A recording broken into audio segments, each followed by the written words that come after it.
Je suis Pierre Pinchon et je vous présente Le Symbolisme, le dernier ouvrage paru aux éditions Citadel et Masneau, dirigé avec Jean-David Jumeau-Lafont.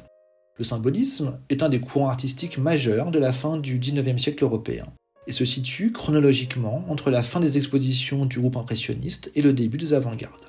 Nous sommes à la fin des années 1880 et de nombreux artistes invoquent le droit au rêve, à l'imaginaire, prônent un retour à l'idéal afin de réagir contre un monde transformé par les conséquences de la révolution industrielle et dominé par le matérialisme et le progrès scientifique. Les artistes affiliés à cette réaction esthétique sont aussi nombreux que différents. On y trouve d'abord des peintres d'histoire comme Gustave Moreau, puis Vid Chavannes, Arnold de Böcklin et Edward Burne-Jones qui apparaissent comme les figures tutélaires de ce mouvement européen. Puis viennent aussi des artistes plus jeunes et issus de la scène indépendante. Parmi eux, il faut compter sur Paul Gauguin et Odilon Redon, deux figures primordiales de la scène française, mais aussi sur des artistes belges comme Félicien Rops, Fernand Knoff et James Ensor, ou encore le norvégien Edvard Munch et l'autrichien Gustav Klimt, pour ne citer que les plus célèbres.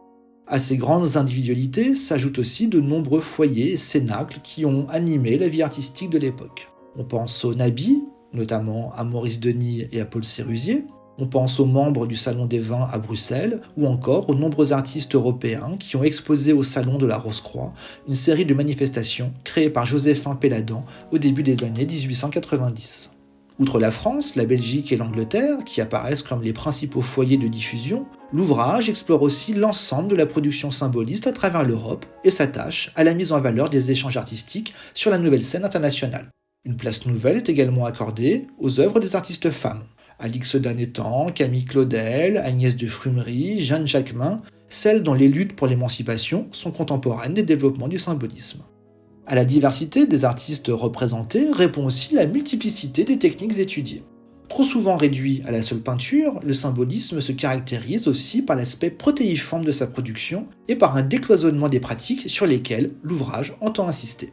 Art graphique, art décoratif, sculpture sont ici convoqués en même temps que la peinture pour placer l'objet d'art et sa matérialité au cœur même des recherches symbolistes. L'introduction s'ouvre sur une comparaison entre Monet et Böcklin à partir de deux œuvres réalisées en 1886 afin de donner le point de départ de l'ouvrage.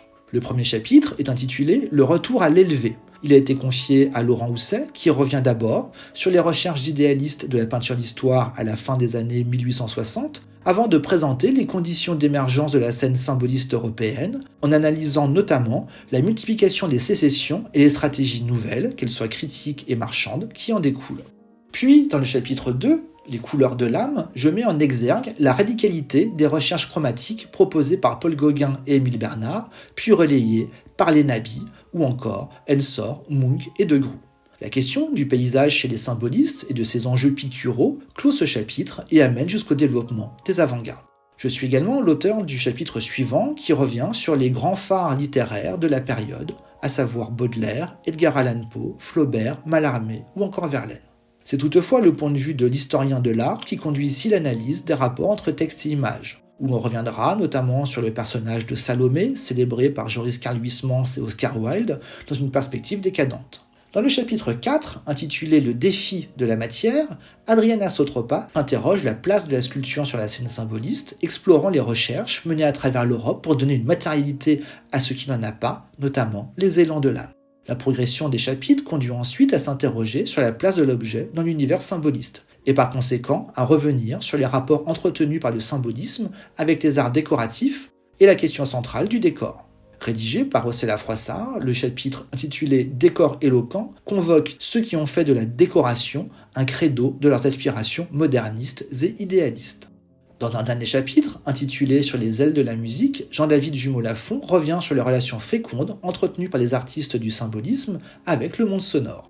Enfin, c'est vers le songe et l'abstrait que nous avons choisi d'orienter la conclusion, en rappelant que le symbolisme, dans son désir de s'affranchir du réel, n'est pas simplement l'art d'une fin de siècle, mais ouvre aussi et surtout sur un siècle nouveau.